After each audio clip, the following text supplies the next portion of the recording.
Olá pessoal, tudo bom com vocês? Espero que sim. A Idade Média é o período que vai de 476 d.C. até o ano de 1453, quando houve a queda do Império Romano do Oriente. Entre o século V e o século IX, houve a consolidação da Idade Média, da sociedade feudal. O feudalismo, a partir do século IX, ele se consolida como um modelo de produção. Tá? Hoje, nós vamos ver a queda desse modelo. Como que ele vai chegar ao fim? Então, por exemplo, a gente tem que lembrar de algumas características. O modelo feudal ele é baseado na economia agrária. Então, a sociedade ela é ruralizada, a economia depende da produção agrícola. Então, o primeiro ponto de atenção. As cidades são quase inexistentes. Houve um declínio acentuado da vida urbana. A vida urbana quase desapareceu. Outro ponto de extrema atenção, o comércio. O comércio, viajar pela Europa era muito perigoso, então há uma grande decadência comercial e uma consequente decadência do uso da moeda, da economia monetária. E outro ponto de extrema atenção desse período, falta de centralização política, o poder estava descentralizado. Os reis, existiam reis, mas o rei não passava de um senhor feudal, ele não tinha o poder centralizado em suas mãos. Então esse modelo de sociedade, que a gente conhece como feudalismo, sociedade ruralizada, pouca vida urbana, pouco comércio e um poder fragmentado, descentralizado, ele vai chegar ao fim ali no século XV. Tá? Então a gente vai entender quais foram os fatores que levaram à decadência desse modelo de sociedade. Ok? Aí fica a dica. Para terminar o feudalismo, a gente vai ter que reverter todas essas características. Por exemplo, o comércio volta a ficar importante, as cidades voltam a crescer, e todo esse modelo fragmentado, sem um governo centralizado, vai entrar também em decadência. Mas quais será que foram os fatores que levaram a isso, ok? É isso que a gente vai ver na aula de hoje. Hoje é dia de crise do feudalismo, Baixa Idade Média. Vamos lá?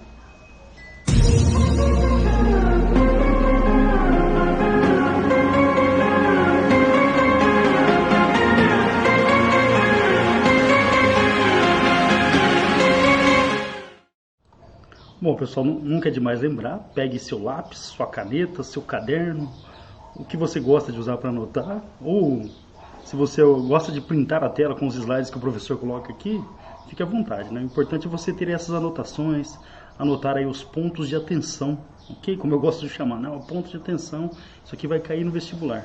E vai mesmo, não esqueçam. Vamos lá para a nossa aula. Bom, a gente vai falar sobre a Baixa Idade Média, só lembrando, esse é o período de decadência do modelo feudal, ok? Então aqui a gente vai ter uma crise de um sistema. Aí essa crise ela vai ser marcada pelo quê? Pelo renascimento comercial. Lembra, o comércio ele tinha enfraquecido muito entre o século V e o século IX. Então a partir do século XI ele volta a dar novos passos. Então a gente vai ter o renascimento comercial. O renascimento urbano, as cidades voltarão a ficar importantes. E tudo isso vai levar o quê? Obviamente a um modelo centralizado, a um governo centralizado que vai facilitar as atividades comerciais. Pessoal, então aqui a gente tem o nosso roteiro central. O feudalismo ele entra em crise, o modelo feudal não combina com esse mundo. O comércio ele volta a ficar importante, ele vai crescendo aos poucos. A gente vai tentar entender por que o comércio voltou a ficar importante. As cidades são uma consequência do comércio, a atividade comercial é nas cidades. Então, o renascimento comercial leva ao renascimento das cidades e esse modelo econômico baseado no comércio, ele precisa de um governo central para facilitar essas atividades. Então, está aqui o nosso roteiro inicial, ok? Bom, primeira coisa, o fim das invasões bárbaras, lembra? A queda do Império Romano ela foi provocada, entre outros fatores, pela uma leva de invasões de povos que eles chamavam de bárbaros. Então, ali pelo século XI, essas invasões elas foram terminando. Tá? Então, um clima de certa tranquilidade começa a pairar pela Europa. Lembra? Esse clima de guerra, de conquistas, disputas territoriais, atrapalhava as atividades econômicas, é óbvio. Tá? Então, ao fim das invasões bárbaras, acaba trazendo um clima de tranquilidade para a Europa. Então, esse fator é muito importante. Outra coisa, quando os bárbaros chegaram, as técnicas agrícolas que eles trouxeram, que foram implantadas, elas eram muito rudimentares. Além disso, não havia estímulo à produção. Como o modelo era servil, tudo que o servo produzia, quanto mais ele produzia, mais ele tinha que entregar para o seu senhor feudal. Então não havia estímulo à produção, não havia comércio, era estímulo à produção de excedentes, ok? Mas nesse período, a partir do século XI, novas técnicas agrícolas começam a aparecer, ok? Por exemplo, o arado de madeira é substituído pelo arado de ferro. Aí vocês que são mais jovens não devem saber o que é arado. O arado é aquela ferramenta que entra na terra, aí o cavalo vai puxando e ela vai misturando o adubo na terra. Isso é muito importante para aumentar a produtividade. Outra coisa, eles passaram a prender o arado aqui no dorso do cavalo. Então antes ele era preso aqui no dorso, então o cavalo conseguia fazer mais força, cavalo, boi, ok? Então são mudanças importantes. Mas uma mudança muito importante mesmo é o chamado sistema de 3 campos. Atenção a isso, ó. Quando você usa a terra para a agricultura, ela vai se esgotando, Você usa, a planta retira a fertilidade do solo, os minerais do solo, e a terra vai perdendo a capacidade de produzir. E o que eles faziam? Eles usavam a terra até o esgotamento, depois procuravam uma nova terra. Mas isso, a terra vai acabando, o espaço de produção ele vai terminando, ok? Então eles vão criar esse aqui, ó, esse modelo, que vai substituir o modelo anterior, que era o sistema de 2 campos. Aí esse era o roteirinho. Em um ano, você pegava o campo e dividia em 3. Você produzia trigo, ok? O campo 2, ele ficava em repouso, você não plantava nada, deixava descansando, adubava. E no terceiro você produzia aveia. No próximo ano, no primeiro campo, aveia. No segundo, trigo. E agora o terceiro campo é que vai ficar em descanso. No terceiro ano, o primeiro campo, que produziu trigo e aveia até agora, entra em repouso. O segundo vai produzir aveia e o terceiro trigo. Então, não sei se perceberam, um revezamento da terra, para que ela consiga recuperar a sua fertilidade. Como que eles faziam antes? Dividiam o campo em 2. Metade produzindo e metade parado. Com o sistema de 3 campos, você aumenta a área de produção, ou seja, aumentando a produtividade. Então, só de novo, pessoal, esse é o chamado sistema de 3 campos. Uma rotatividade, 2 partes produzindo e uma parte parada. E essas não foram as únicas inovações, outras inovações surgiram, um moinho, por exemplo, hidráulico, um moinho de vento. Essas inovações técnicas, elas aumentaram a produtividade de alimentos, com consequente aumento da população, ou seja, você tem mais mão de obra disponível e vai chegar um ponto que vai ter gente sobrando também. Outra coisa importante, ampliação das áreas de cultivo, drenagem de pântanos, tudo isso, esse aumento da área produtiva, novas técnicas, aumentou a produção de alimentos, o que permitiu o crescimento da população ali a partir do século XI, ok? Bom, agora para tudo, as cruzadas, tá? Tema marcante nos vestibulares, então aqui a gente vai dar algumas dicas importantes para vocês acertarem as questões sobre as cruzadas, ok? Bom, Terra Santa, esse é o nome principal. A Terra Santa, região onde Cristo nasceu, região onde o judaísmo nasceu, região onde o islamismo nasceu também. Então é tudo mais ou menos na mesma área. A Terra Santa, ela é santa para os católicos, para os cristãos, para os islâmicos e também para os judeus. É uma região do planeta que até hoje é muito disputada, onde fica Israel, por exemplo. Israel que foi criada depois da Segunda Guerra Mundial. Então, historicamente, é uma região muito disputada. E lá na Idade Média, essa disputa ela foi feroz, né, levando a guerras religiosas, ok? Então, apareceu para você no vestibular, o que foram as cruzadas? Guerras religiosas, guerras de caráter religioso, expedições militares de caráter religioso, e qual que era o objetivo? Recuperar a Terra Santa, pegar a Terra Santa de volta. Peraí, professor, mas por que? Perdeu a Terra Santa? Sim, tá? No século XI, os turcos, eles tomaram a cidade de Jerusalém, que seria a cidade sagrada. Mas como que era até então? Os cristãos, a cidade já estava sob o controle dos árabes, mas eles permitiam que os cristãos, os católicos da Europa, eles fossem visitar ali a terra onde Cristo nasceu. Tá? Então tinha essa liberdade. A partir do momento que os turcos eles tomaram a cidade, eles proibiram. Os cristãos eles não poderiam mais visitar a cidade sagrada. Uma cidade sagrada para o cristianismo, para o catolicismo. Tá? Então o católico fervoroso, ele estava na Europa, ele fazia uma peregrinação, ia visitar a cidade de Jerusalém, conhecer onde Cristo foi crucificado, a terra onde Cristo nasceu, Terra Santa.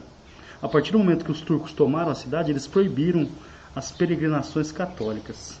Bom, aí o Papa da época, no ano 1095, guardem esse nome, o Papa Urbano II, o nome é fácil de lembrar. O que o Papa Urbano II fez? Como a Terra Santa estava proibida para os católicos, o Papa ele vai convocar todos os católicos da Europa a reunirem os seus exércitos para libertar a Terra Santa da mão dos infiéis. Então, na visão dos católicos, os turcos eles eram os infiéis. Só que na visão dos turcos, os católicos eram os infiéis. Então é uma disputa inicialmente religiosa. O Papa Urbano II, ele convoca todos os católicos da Europa para irem recuperar a Terra Santa, pegar a terra onde Cristo nasceu de volta. Ok? Mas o que o Papa prometeu? Atenção no texto. O Papa prometeu o perdão dos pecados. Então todo aquele soldado que participasse das cruzadas teria os seus pecados perdoados, ou seja, teria o acesso ao céu, ao paraíso garantido. Ok? Então esse é o interesse religioso. Só, né, pessoal, que é óbvio. Por trás do interesse religioso também tinha interesses econômicos, interesses de poder. A igreja, a expansão do catolicismo, do cristianismo, e no caso dos nobres, interesses por terras, tá? Os cruzados, eles eram chamados de soldados de Cristo. Olha a imagem, pessoal. Segundo a crença da época, o soldado que carregasse a cruz de Cristo no peito jamais seria derrotado. Um exército que carregasse o símbolo de Cristo nunca seria derrotado. Não deu muito certo, tá? Porque as cruzadas não conseguiram atingir o objetivo que era recuperar a Terra Santa, tá? Não completamente, pelo menos, ok? Bom, voltando aí nos interesses, lembrando, o Papa prometeu o perdão dos pecados para todos que participassem das cruzadas. Só que o interesse econômico, no início não, mas mais tarde ele vai começar a falar mais alto. Os nobres, pessoal, como que funcionava o direito de herança nesse período? Só o filho homem mais velho ficava com a herança do pai. Os outros filhos, eles tinham que procurar alguma coisa para fazer. Então, muitos nobres, né, filhos de nobres que não tinham terras, viram nas cruzadas uma oportunidade de conseguir terras, de conseguir riquezas. Além disso, a região da Jerusalém, da Terra Santa, poderia abrir comércio para as especiarias, produtos do Oriente, que eram muito valorizados na Europa. Tá? Então, as cruzadas elas têm motivações. Motivações religiosas, recuperar a Terra Santa, e motivações econômicas, que no final serão as mais importantes. O interesse econômico, novas terras, tanto que os cruzados vão saquear cidades nos caminhos. Ok, pessoal? Então, foram 8 cruzadas. O Papa Urbano II ele convoca todos os católicos da Europa para reunirem seus exércitos e recuperar a Terra Santa da mão dos infiéis. Ok? Bom, a primeira cruzada ela aconteceu no ano de 1096. Ok? E a terceira cruzada, atenção a ela, ela é chamada de Cruzada dos Reis, está em vermelhinho ali. Ela teve a participação do Ricardo Coração de Leão. Olha aqui a imagem dele, ó. O Ricardo Coração de Leão ele é um rei quase lendário na Inglaterra. Lembrando que ele foi morto na cruzada, tá? Então ele perdeu a vida combatendo os islâmicos. E quem assumiu o lugar dele foi o irmão João, que era conhecido como João Sem Terra. Aí tem um episódio importante aí, porque o irmão dele, o João Sem Terra, ele foi obrigado a assinar a Magna Carta, que acabou diminuindo o poder do rei na Inglaterra. Tá? Então Ricardo Coração de Leão ele participou da cruzada, da terceira cruzada, a Cruzada dos Reis, e acabou morrendo na batalha. Ok?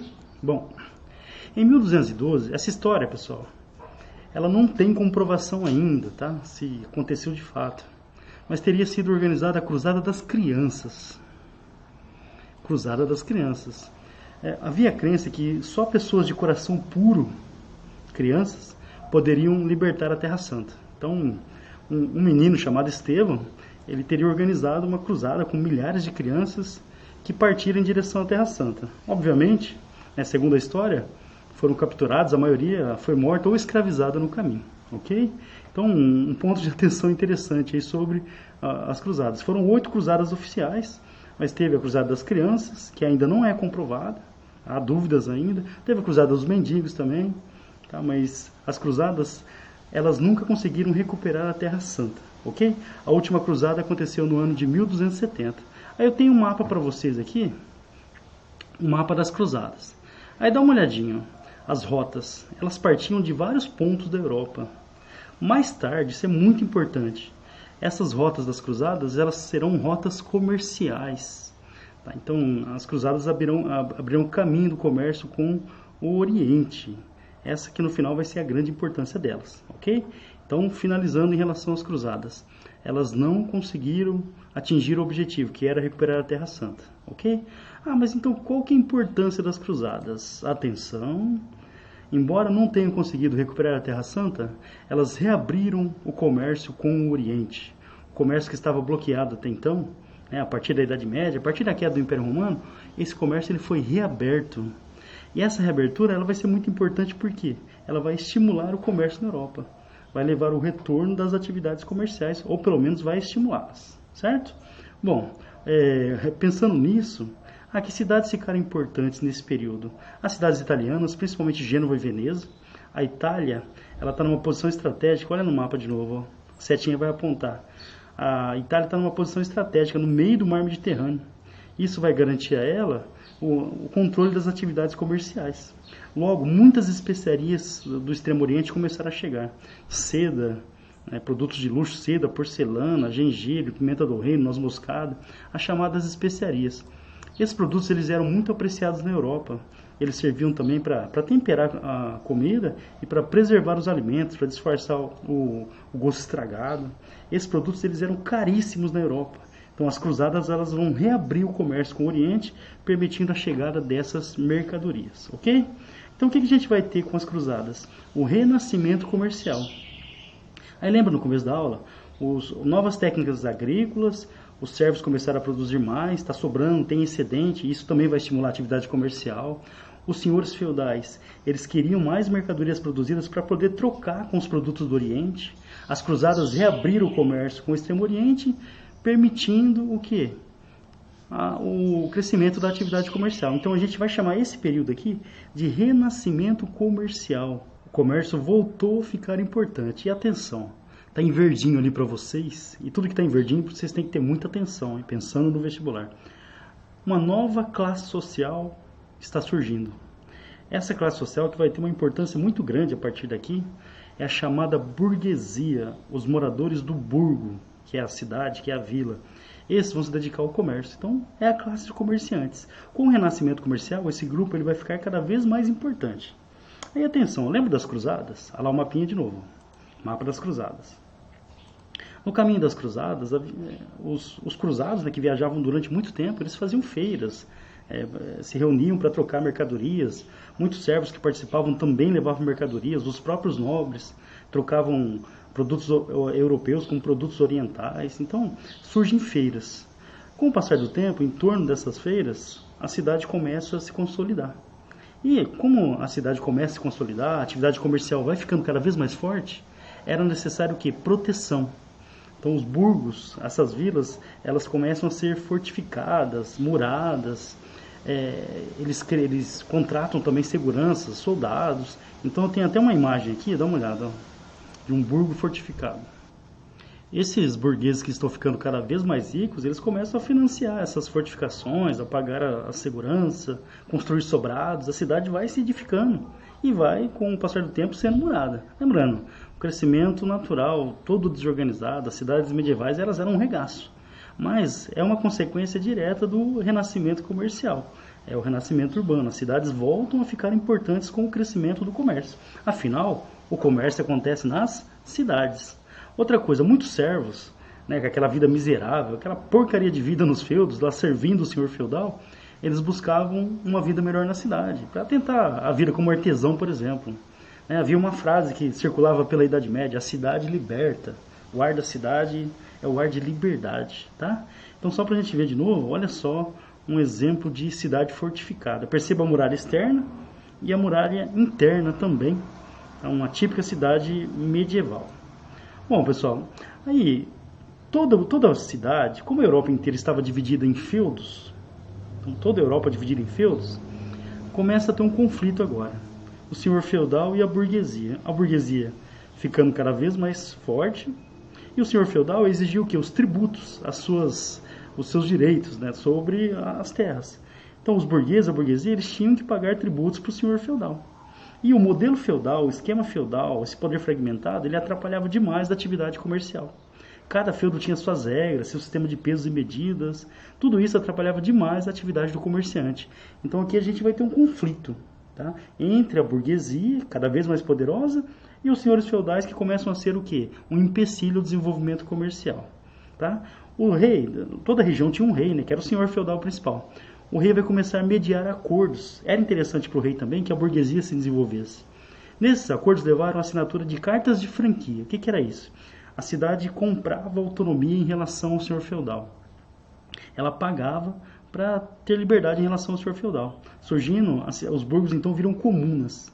Com o passar do tempo, as cidades comerciais elas formam ligas. Fazem um acordo comercial. Ligas ou Hansas, Liga Hanseática, na Alemanha, por exemplo, na cidade de Flandres, na França. Então são ligas de cidades. Para que serviam essas ligas de cidades? Elas faziam uma espécie de bloco econômico. Cobravam mesmas taxas, tributos. Era uma organização para garantir a atividade comercial, segurança também. Então, com o crescimento das cidades, surgem, né, as chamadas ligas hanseáticas, ligas de cidades, que conseguiram independência em relação aos senhores feudais e tinham lá uma certa autonomia. Tá? Ponto de extrema atenção. O modelo feudal ele atrapalhava demais a atividade comercial. Relembrando, cada feudo tinha suas leis, seus impostos, seu sistema de pesos e medidas, não tinha moeda, alguns tinham, outros não. Esse modelo atrapalhava demais as atividades comerciais. Muitos comerciantes passam a defender o quê? Um modelo centralizado, um poder centralizado. Então aqui a gente vai ter uma espécie de aliança entre a burguesia e o rei. Essa burguesia vai começar a financiar o senhor feudal principal, o suzerano, para que ele centralize o poder. O feudalismo, o senhor feudal, ele passa a ser uma barreira ao desenvolvimento da atividade comercial. Outra barreira é a Igreja Católica.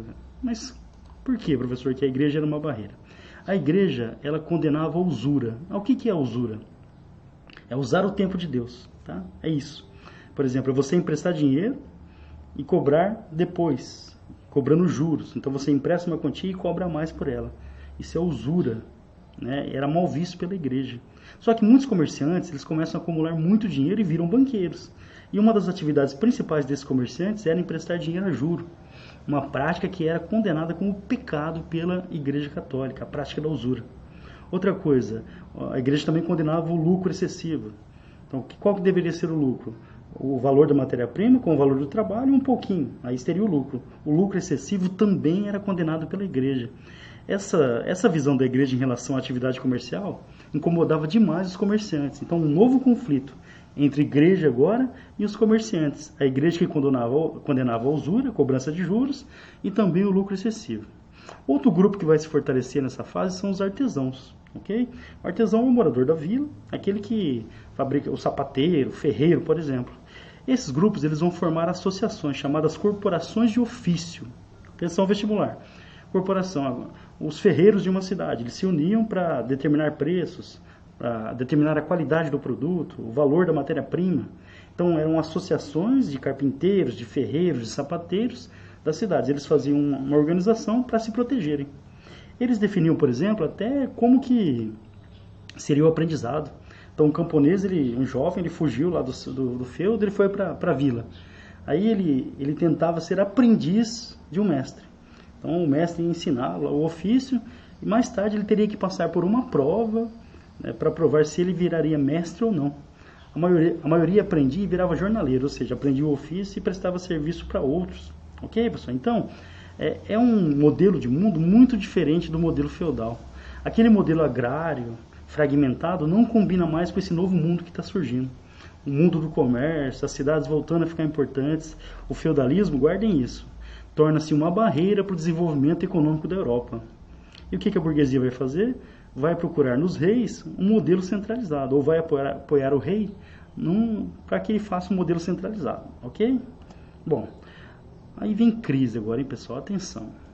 Esse desenvolvimento ele foi interrompido durante um tempo por uma doença, né, pessoal? Não é o coronavírus, tá? Mas teve um impacto aí gigantesco também, a chamada peste negra, peste bubônica. Uma doença que veio da Ásia, provavelmente devido às cruzadas. Nos porões dos navios, os ratos vieram infestados de pulgas.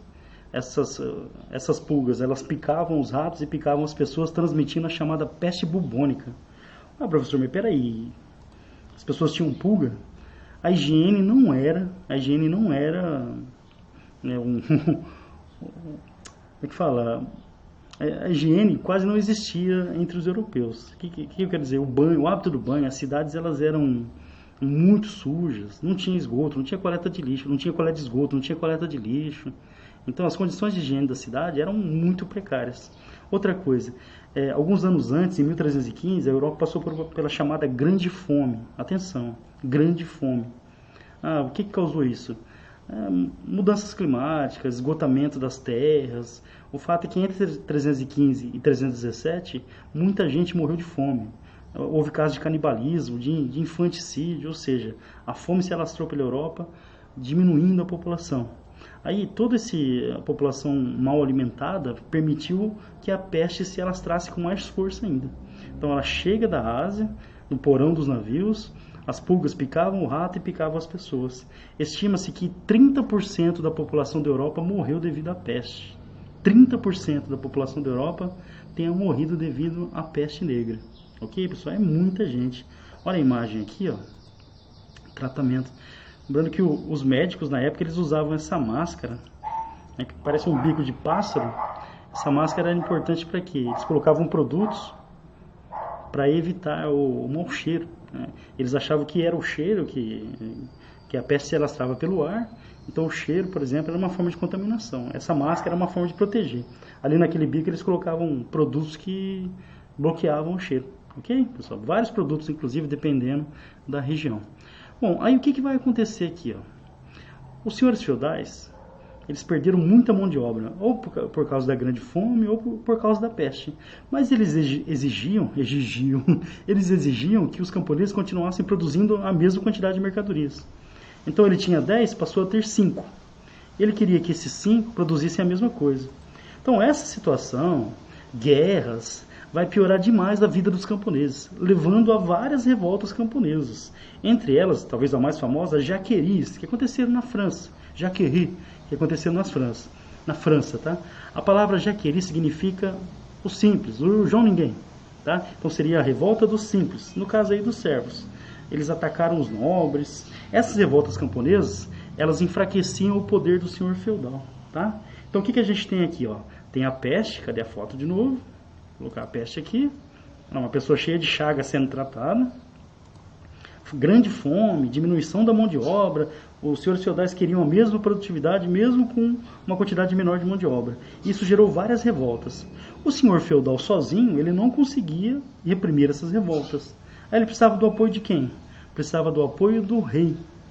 Então, esse processo ele vai acabar enfraquecendo o poder dos senhores feudais, né, que já estavam em conflito com a burguesia e agora com os camponeses, com os servos, que não aceitam mais aquela exploração que acontecia antes.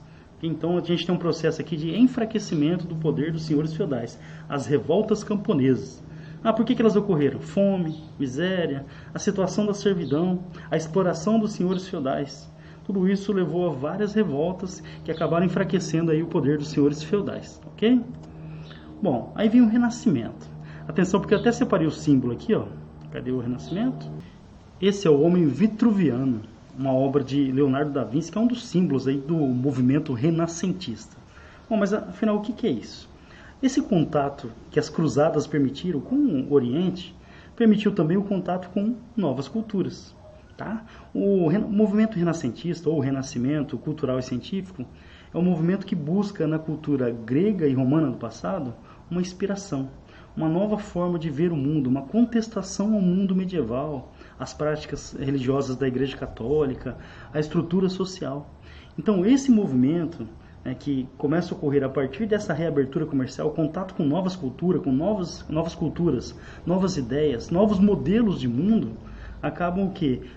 Levando à contestação do modelo medieval, da sociedade medieval, principalmente da Igreja Católica, das suas práticas. Lembrando, durante a Idade Média prevalece o teocentrismo, Deus no centro, a sociedade, a cultura, a ciência, tudo guiada por Deus, pela Igreja Católica. Vem uma nova visão de mundo, onde o homem passa a ser o centro, o chamado antropocentrismo. Então esse movimento que começa no século XV, avança no século XVI, ele vai ser muito importante porque ele passa a contestar a sociedade medieval. Tanto a estrutura social quanto as ideias, contestação às práticas religiosas, a imposição cultural da igreja, a imposição científica da igreja. Então é um movimento filosófico, um movimento científico que passa a contestar o mundo medieval. ajudando também a enfraquecer. Então esse tem que estar aqui no nosso roteirinho, porque ele é muito importante. Lembrando, a gente vai tratar desse tema em uma aula separada, tá? Aí por que Renascimento? Uma cultura do passado, né, que morreu não, ela parou de ser usada ou foi esquecida, seria busca por essa cultura. Então você vai buscar essa cultura novamente, por isso um renascimento. Está imitando a cultura do passado? Não, está usando uma cultura, a cultura grega e a romana, período clássico, para criar um novo mundo, um mundo diferente do mundo medieval, ok? Bom, aí, todo esse processo ele vai levar à centralização política. Aí eu coloquei aqui um roteirinho para vocês. Ó, todo esse processo ele vai levar à centralização política. Por exemplo, a Europa passou por várias guerras. A Guerra dos 100 Anos entre França e Inglaterra. As guerras, elas exigem que os exércitos fiquem mobilizados durante muito tempo. Tá? Como que era na Idade Média? O exército era formado em tempos de guerra depois, e cada senhor feudal contribuía com suas forças. Com guerras muito extensas, a Guerra dos 100 Anos, por exemplo, que durou 116, os exércitos eles eram mobilizados. Isso contribuiu para a formação das monarquias, para a centralização do poder nas mãos do rei. A Guerra de Reconquista, a Península Ibérica foi invadida pelos muçulmanos, e os europeus eles passaram a lutar para expulsá-los da Península Ibérica. Nesse processo surgiu Portugal e Espanha. Então, nesse processo surgiu Portugal e Espanha.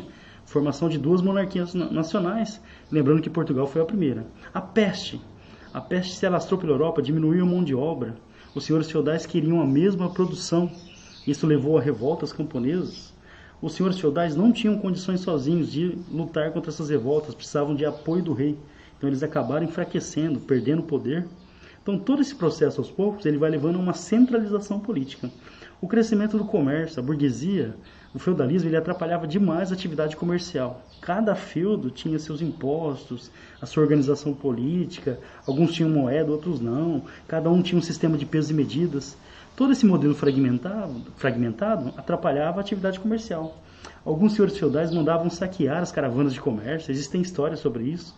Então, para a burguesia, um governo centralizado seria melhor, facilitaria as atividades econômicas. Então aqui a gente vai ter uma espécie de associação, de acordo entre a burguesia e o rei, o suzerano, que vai levar à centralização política.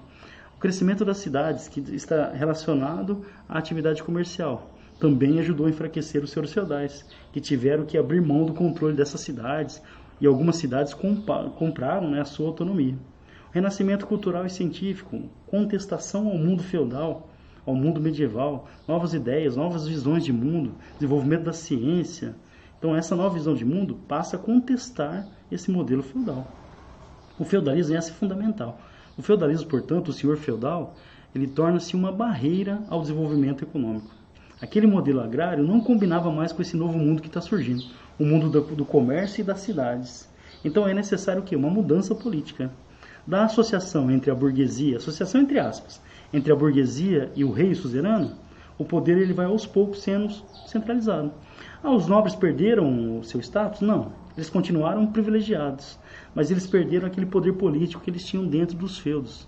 Então, com o passar do tempo, os reis eles começam a centralizar o poder. É o surgimento das chamadas monarquias nacionais.